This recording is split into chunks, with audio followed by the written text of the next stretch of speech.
icyakoroha hari uko twakumva nk'ibibazo ku bantu baba bifite ku magambo y'ubutumwa bwiza babumvishe, ahubwo hakaboneka none umwanya uhagije wo kubasubiza bigatuma basobanukirwa, ariko n'utabajije burya hari igihe asobanukirwa bigendeye ku cyundi abajije. Impamvu mivuga nuko uko byamera kose aba ari ibintu bishyashya umuntu yumvishe, akenshi rero biramutangaza akibaza se koko n'ukuri, ariko se nabo ko bari kubisoma mu byanditswe byera sibyo. Akaba ari impamvu rero akenshi ntabwo ibibazo bijya bibura ahantu havuzwe ubutumwa bwiza. Pawulo abivuga mu Baroma mu gice cya mbere umurongo wa 16 n'uwa 17 yaravuze ngo erega ubutumwa bwiza ntibunkoza isoni, ngo kuko ari imbaraga y'Imana ihesha uwizera wese gukizwa uhereye ku muyuda ukageza no ku mugiriki. Wumve ku murongo wa 17 ngo kuko muri bwo arimo gukiranuka kuva ku Mana guhishurirwa, guheshwa no kwizera kugakomezwa no kwizera, nk'uko byanditswe gukiranuka azabishwaho no kwizera. Mu madini batubwiye ko batubwiye ubutumwa bwiza, ntabwo ni ukuri, ntabwo bigeze batubwira. Wumva ikintu bavugaho mu Baroma mu gice cya mbere nyine mvuze 16 na 17, iyo basobanura ubutumwa bwiza bavuga ngo muri bo mu butumwa bwiza. Wumva ikintu kibamo ni ikintu kimwe. Ntabwo ubutumwa bwiza ari ukubwira ngo Imana ngiye ngo kuzamura, ngiye guha promotion mu kazi, ngo ubonye inzu, ngo we kataraboneka muri Kigali, ngo mbonye Imana ngikumwakuye, ngo mbonye oya. Ntabwo byari byo butumwa bwiza. N'ukuri ibyo bintu biteye isoni, niko birivuga mu Bafilipi mu gice cya 3. Pawulo yavuze ngo abantu ngo birata ibiteye isoni, ngo Imana yabo ninda, ngo bahoza umutima ku by'isi, ngo amaherezo yabo nukurimbuka. Iyo tuvuze gutyo naravuga ngo ducira urubanza. None se siko bimeze? Ibyanditswe niko bivuga, ariko nibyo abantu birata nibyo biteye isoni. Uwirata wese yirate Kristo. Sibyo? Nange ndashimira Imana ko yanteye inyama hanyuma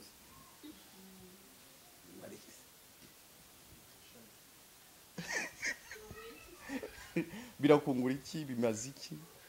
Si umubiri tuzagisubiza mu gitaka se? Ejo twe twagiye kubika umubiri wa mwene data. Yo wateweho nyinshi se bikubuza gupfa? Sibyo? Byaza kubuza se kujya mu muriro kubera ko wateweho inyama? Nanjye Imana yamwibakira urugo rwiza, hanyuma muyimere hanyuma udafite urugo se w'Imana ntimukunda, niko bakubwiye. Ntago ikimenyetso cy'uko Imana idukunda, sibyo, ari uko yatwubakiye. Imana yampaye umugabo mwiza, yampaye abana beza, ngo nibahaguruke ngo baze hano ngo mubarebe. Ntabwo ari ibyo ngibyo. Ibyo ni biteye isoni, nabyo abantu birata. Mu butumwa bwiza umva ikintu kibamo ngo kuko muri bogo mu butumwa ngo nimo, arega tujye tubabwira ijambo ry'Imana umuntu aryumve, sibyo. Hari n'ikindi kintu none abantu hari ukuntu bishyizemo ko hari abantu bagenewe kuvuga hari nk'ijambo ry'Imana, mbese ukumva hari umuntu wabisigiwe kuri umuntu anabika Bibiliya wagira ngo ntanemerewe no kuyisoma. Nzajya ngenda gusa pastor ansomere avuge ngo mwakire ngo dushimiye, kandi aragutuburiye akubwiye gusa uburyo ugomba gutanga amafaranga. Nicyo kintu kivugwa cyane. Amaturo atajyarangira, imisanzu itarangira, ibya 10 umuntu adashobora kuzigera abona, sibyo? Mwari Imana ibyayo, sibyo? Nibyo binakubwiye mwihane mwabanyabyaha. Aguteye ubwoba, akubwiye ubundi nicyo giherwaho, arabanza kugura uburyo uri umunyabyaha, akubwira amadeni ubereyemo Imana, nawe ubwoba bukagutera gutanga utwo ufite twose kugira ngo umve ko ya Mana wari ibyayo kandi ukaba warayikoreye n'ibyaha wakiranuka nayo. N'utwo wari wazanye uvuga ati ndaza guca kuri botike mbahira abana isukari ntabwo wadukura aho ngaho. Hari abantu bateye yitwa basatuzi, arakubwira ku buryo nawe ufite kuri mobile money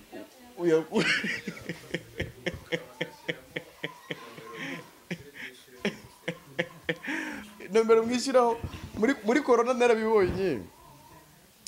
Bona za momo pay bagendaga batanga. Kubera ko muri corona ntibyashoboka ko abantu bajya mu rusengero. Babona rero kubatwara amafaranga ntibiza gukunda. Baravuga bati reka tubashyirireho momo pay bishyuriraho. Nzibona zisirikira ku mbuga nkoranyambaga. Ariko mbaza abantu ndababwira ati se iyo mugiye kohereza imaze kuzuza byose, iyo ugiye kohereza ko bakwereka amazina wabonye handitseho Imana, ko bakubwira ko ari amafaranga y'Imana uri kohereza.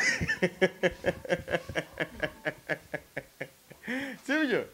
Bura n'ubucuruzi. Ariko nivugiraga ko biriya bintu byose ntago ari ubutumwa bwiza. Nta nabihure n'ikimana yatumye intumwa kubwira abantu. Nabwe mugende mu mahanga yose mubwira baremwe ubutumwa bwiza, abazemera bakizera muzababatiza.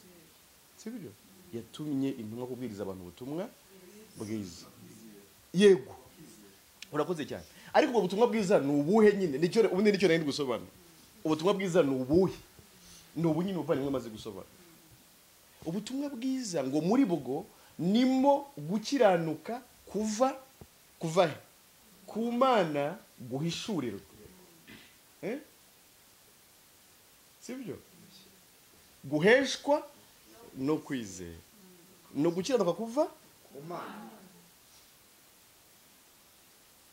Reka ayo magambo nyaso nuko ariko avuga n'ubundi. Sibyo? N'Abaroma 1:16 na 17. Haravuga ngo erega ubutumwa bwiza ntibunkoza isoni, kuko ari imbaraga y'Imana ihesha uwizera wese gukizwa, uhereye ku muyuda ukageza ku mugiriki.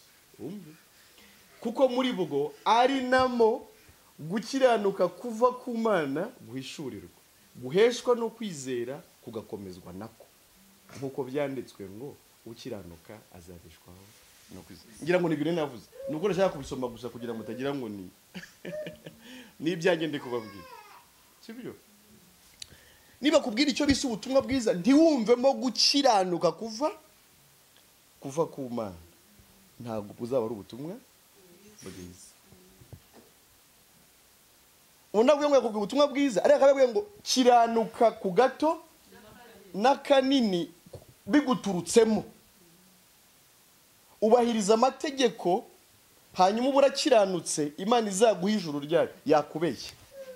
Mu butumwa bwiza hishurwamo gukiranuka kutava muri wowe, ahubwo kuva he? Kuva ku Mana. Ahubwo nkaguheshwa.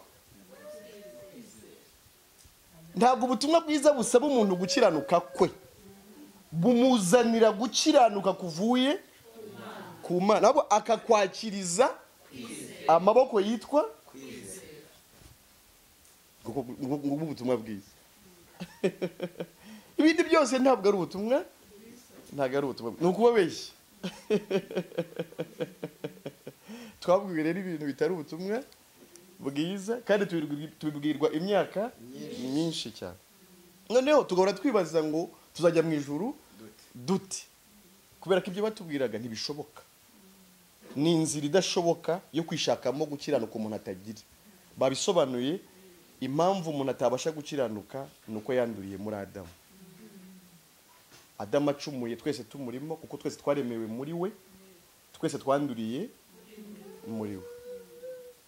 Yabivuze n'amagambo abo muri Yesaya 64:5, aravuga ngo kuko twese twahindutse abanduye, ngo nibyo twagerageje gukiranukamo bimeze nk'ubushwambagara buriho n'ibizinga.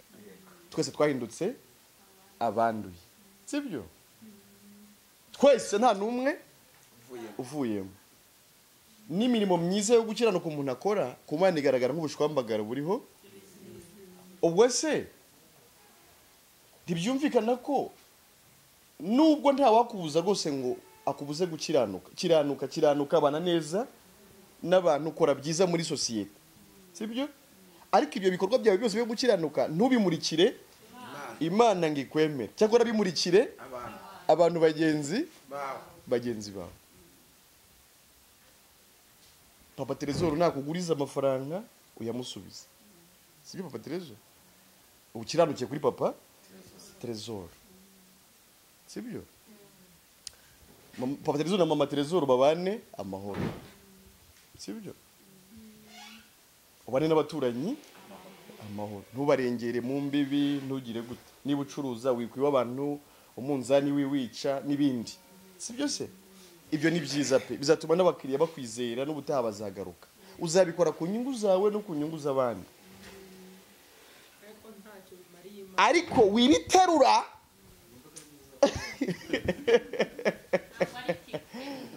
wirenga umupaka, urubibi rw'ibyo bintu. Ibyo bigarukira ku bantu bagenzi bawe. Wibiterura ngo bimurikire, kuko ku Mana aho bihageze bigaragara ari ubushwambagara buriho. Urimo kubyumva, sibyo? Ahubwo Imana itubuzemo gukiranuka yadushakiye umucunguzi nyine witwa Yesu. We yari ifitiye icyizere kuko Yesu ni Imana n'ubundi, ni ijambo wahoranye n'Imana, ngo ndetse yari Imana, nta kiriho cyaremwe kitaremwe, yihindura umuntu abana n'abantu, aba mu isi y'abantu, agendera mu isi, abantu baramubona. Uwo rero niwe wari uje mu kiraka cyitwa gukiranuka. Ntabwo abantu babyumva neza. Yesu niwe wari uje mu kiraka cyitwa gukiranuka, ariko akiranukira twebwe byananiye gukiranukira Imana. Niyo mpamvu bivuga ngo dore umwana yatuvukiye. Ni amagambo aba muri Yesaya mu gice cya 9. Duhawe umwana w'umuhungu, yaratuvukiye mu isi. Kutuvukira ako kantu naragakunze cyane, Imana igahishuye. Naravutse ariko mvuka ndi umunyabyaha. Ivuko ryanjye rita agaciro imbere y'Imana, ariko Yesu aza kumvuki.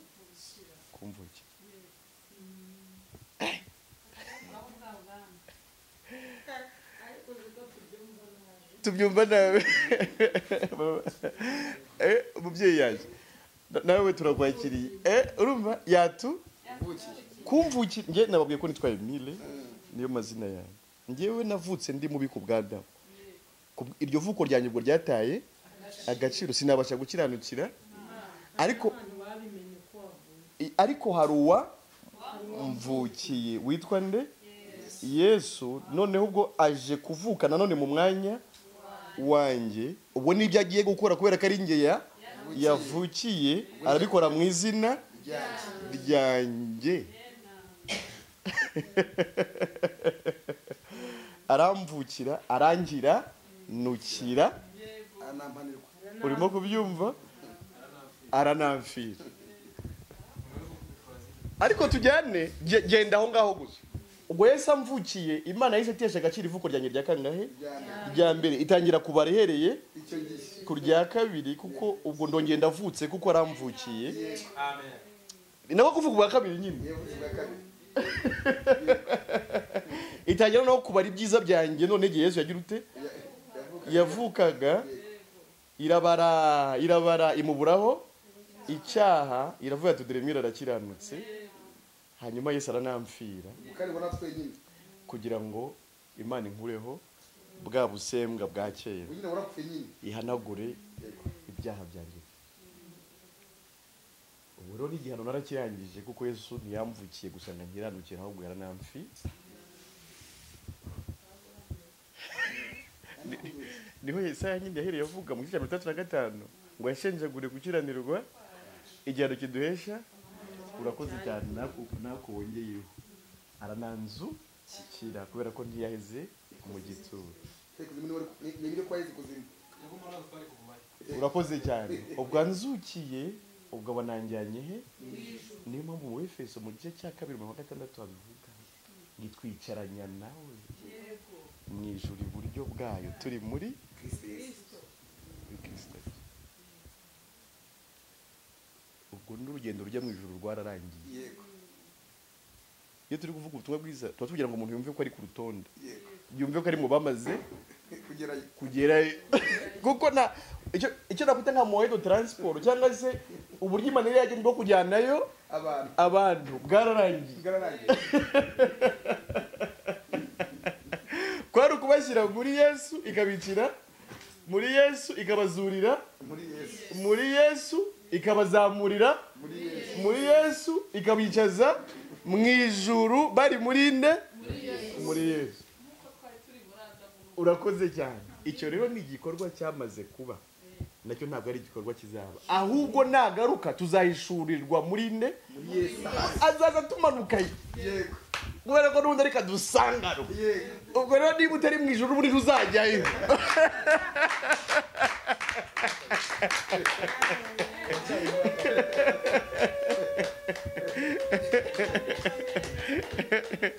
Nibyo niba yavuze ngo ni ingenzira, nibyo urumva ni ingenzira, ni nanjye kuri, ni nanjye bugingo.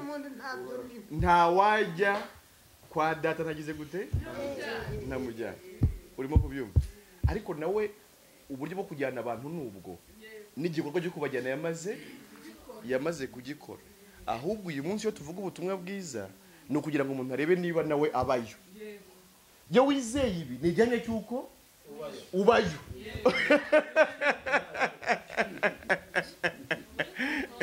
Sibyo? Nawe uri gukora ngo uzajye mu ijuru, uba uri guhinyura ibyo Yesu yakoze, kandi iyo nzira yawe ntabwo igeze abantu he. Iyo nzira ntishoboka. Niyo nzira y'igihogere cyangwa y'ikigo rogoro bavugaga. Yesu nawe umurimo wo kujyana abantu mu ijuru yamaze kugira ute cyakora ahubwo azagarukana n'abo bantu. Sibyo se? Aje kwimana nabo ingoma y'imyaka 1000. Sibyo se? Ubwo rero bene data reka mvuge ngo ubutumwa bwiza nicyo buhishurira abantu ko batabasha gukiranukira Imana. Suko batabishaka. Abantu barabishaka gukiranuka, ariko ntibibakundira kubera bwa busembwa bw'icyaha bakomora kuri nde. Niko biri mu Baroma mu gice cya 5 uhereye ku murongo mu gice cya 7 uhereye ku murongo wa 15. Nivuga ngo sinzi ibyo nkora kubera ko ibyo nanga nibyo nshaka gukora ibyiza, ariko ibi bikagira ute bikananga imbere. Umuntu aba yagerageje ngo nuko rero ubwo sinjyuba nkibikora, ahubwo ni icyaha kimbamo. Urakoze cyane. Ngo nzi yuko muri nge ni ukuvuga muri kamere yanjye nta cyiza kimbamo. Niyo mpamvu ibyiza nshaka atari byo nkora, ibibi nanga akaba ari byo. Ubuse reka mbabaze muri mwe ninde ukunda kuba yabira icyuye? Mujye mumva ari byiza. None mu gitondo ntubyuka akaraba wahagaruka n'ubundi ukumva bimeze nabi. Sibyo se? Ubwogero ukagira ute ugakaraba. Kuki utavuga uti ubungubu rwose ngiye guhagarika kubira icyuya dore kirandembeje? Ni ukubera ko ikigutera kubira icyuya kigira ute kiba muri wowe, nta naho wagihungira. N'ibyaha nuko reka mbabwire, nta nubwo ibyaha abantu babyigishanya burya ni ukubeshya. Nta nubwo turi mu isi yanduye nko kuvuga ko isi ari ubutaka n'ibi biti n'ibindi bintu. Umuntu niwe wanduye, ntabwo isi ariyo yanduye. Ntabwo icyanduye ari ibiti n'amabuye n'amatafari n'ibindi, ahubwo ni umuntu. Nta nubwo umuntu akoreshwa ibyaha nuko ari mwe yose igize ute yanduye. Ntabwo ariko bimeze. Impamvu nanjye nabisobanura kandi bikanumvikana. Adamu na Eva babyaye Kayini na Abeli, nibo bana ba mbere. Siko bimeze? Nyuma haza kuvugamo ba Seti n'abandi. Ariko reka mbabaze, Kayini yica Abeli, sibyo? Kayini yica nde? Abeli. Yari yarabyigiye kuri kwica. Niwe mwana w'imfura, ari kumwe na murumuna we gusuma. Nta filimi y'ubwicanyi yabonye, nta hantu yabyumvise ku makuru, nta maradiyo yari arakabona. Yakuyemo mu biri muri kamere ye ashyira kimwe mu bikorwa. Urakoze cyane. Iyo ukoze icyaha burya uba usohoye kimwe ukakigaragaza, ariko n'ibyo utasohoye si ukuvuga ko bitakurimo. Uko niko umuntu yibeshya ku by'icyaha agora yihana ibyo yakoze, kandi muri bo harimo stoke y'ibyaha byose. Aho ni muri kubyumva. Icyaha rero niyo kamere, iyo niyo nyina w'ibyaha byo. ariko Kayini yapfanye cyane Inde? Aha. yapfanye cyane kuko urumva ntabwo ari umwanya wo gukirwa na Yesu. Urakoze cyane. Urakoze cyane. Sicyo kibazo icyo wenda ibyo biraza mu bibazo tuza gusubiza mu kanya. Kuko buriya Abeli abarwa mu bizera. Kandi nawe Abeli yabayeho icyo gihe. Na mbere rero urumva ko abantu bizeraga Yesu ntuzaza kubapfira. Abo nabo rero bapfuye bizeye. Ba Yesaya tuvuga, sibyo? Turimo turavuga buri kanya, Yesaya nawe muhanura, yamuhanuye nk'uzaza. Ndetse ariko yamuvuga akamuvuga ndetse nk'uwamaze kumubona. Avuga ngo yashenjaguriwe gukiranirwa igihano kiduhesha cyari n'urupfu rwe yaruhishuriwe atari yagira ute yadupfira ku musaraba. Yesaya mu gice cya 9 niho hari amagambo navuze ngo nuko umwana yageze ute duhawe umwana tihumva ko bamwizeye atari yanaza mu buryo bw'umubiri se. Urumva rero uvuze ibya Kayini na Abeli reka mbigarukeho gatoya.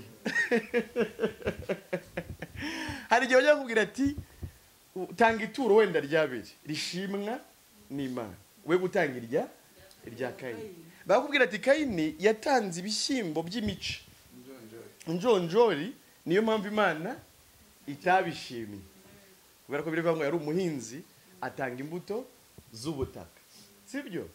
Ariko ntabwo ari byo. Ntabwo yatanze ibishyimbo bitameze neza. Ntabwo ari cyo kibazo twaremwe mu gitaka.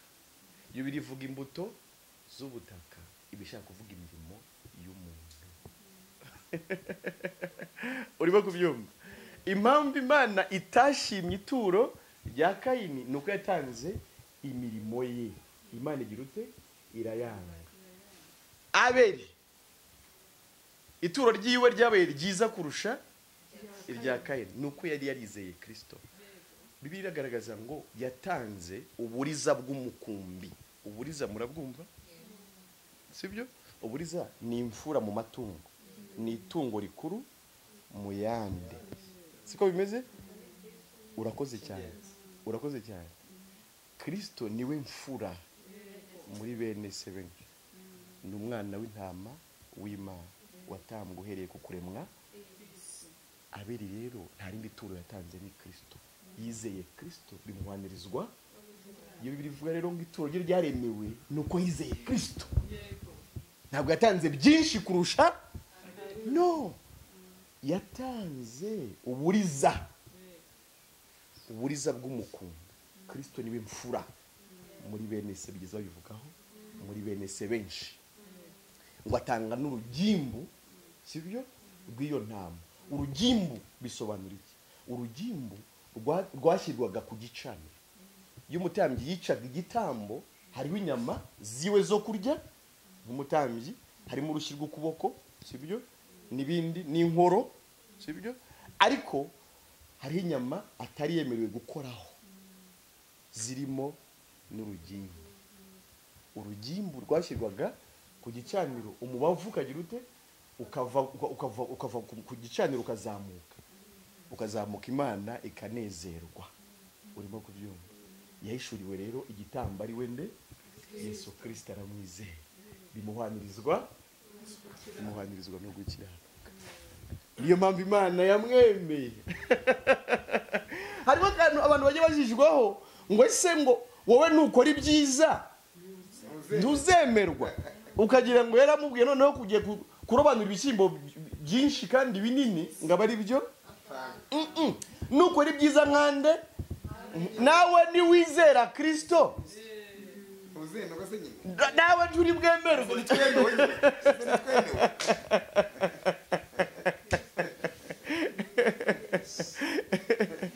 Sibyo? Icyo rero inshuti yacu yaribajije nyine mbese nagisubirizamo nihuta, sibyo? Ariko nivugiraga ko ubutumwa bwiza buduhishurira gukiranuka kuva ku Mana. Yesu niwe watuvukiye rero aradukiranukira. Hanyuma kumwizera bihita bifata kwa gukiranuka yakiranutse kukaba, mbese kumwizera no kwitakariza icyizere. Ngewe sinabasha gukiranuka ahubwo noneho rero ngiye kwemera ngendera gukiranuka kwande kundi. ari we nde Yesu. ubwo uba wizeye umucunguzi urekeye aho wowe kwiyizera. biri kumvikana? Imana inavuga ati ubwo umanitse yego, ubwo umanitse amaboko ukaba wemeye umucunguzi, nanjye nkubazeho gukiranuka kwa nde? Kwa Yesu. ubaye umukiranutsi imbere yanjye by'iteka. icya kabiri rero ni ukumenya ko bya byaha none byo muri kamere yawe uri kuzazira nibyo Yesu nanone yagize ute? ubwo umukiranutsi yapfuye kandi yarabaye mu isi akiranuka, ihembo by'ibyaha bikaba ari iki? Ni ikigaragaza ko yazize ibyaha. nyamara nimba ari umukiranutsi bigaragara ko atari ibyo yagize ute? ubwo ni ibyande rero, ni ibyaye. ubwo rero ibyaha byanjye narabihaniwe muri ne, nta kindi gihano ntegereje. Abaroma mu gice cya 8 umurongo wa mbere avuga ngo nuko rero abari muri Kristo Yesu ntateka bazacirwaho.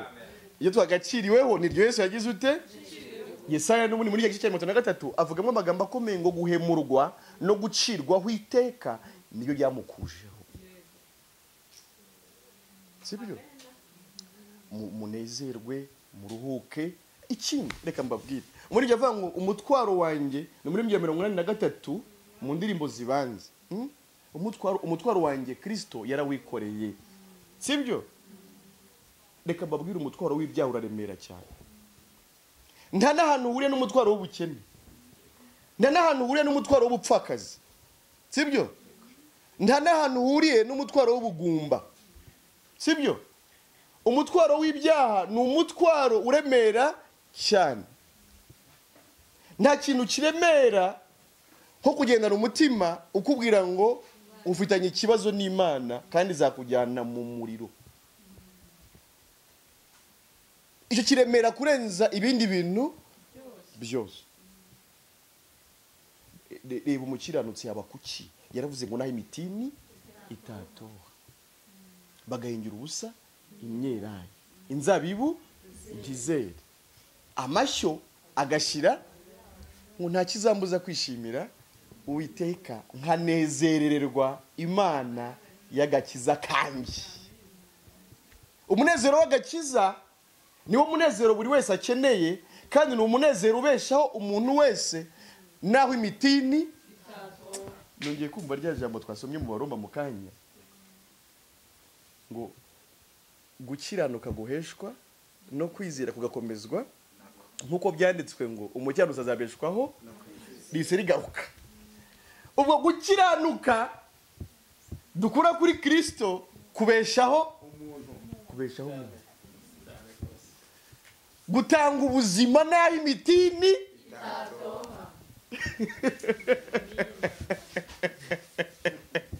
rise ryongera riragaruka. Niyo kintu umuntu akeneye naho umugabo yabagukubise ubunejejwe nuko Imana yakwemeye. Naho atagukunda ubunejejwe nuko wabonye umukunzi mwiza. Muri byo ngo nabonye umukunzi mwiza yarankunze ntamuzi, yamfatishije umugozi ariko rukundo rwe. Izo ngoyi zane kwimbata ye bose. Niwe nanjye n'uwanjye, ndiwe nawe n'uwari kugiteka byose. Sibyo se? Niyo ngo niyo nshuti, undaravuga ngo niyo nshuti iruta inshuti zose zo mwisi. Anduhura mbabaye. Sibyo? Angiza ngicyo byiringiro by'abakiranutsi. Yesu ni uruta inshuti zose. Ndashaka kuvuga ngo niyo batagukunda, niyo bakwanga, niyo amafaranga utayabona, urumva mfite icyo amafaranga atagura. None zereka mbabwire, Lazaro na Nyamutunzi ni urugero rwiza. Nyamutunzi kuko idini yatwereka ko umuntu Imana yishimiye imuha amafaranga. Buriya ari Lazaro na Nyamutunzi Imana yarishimiye ninde?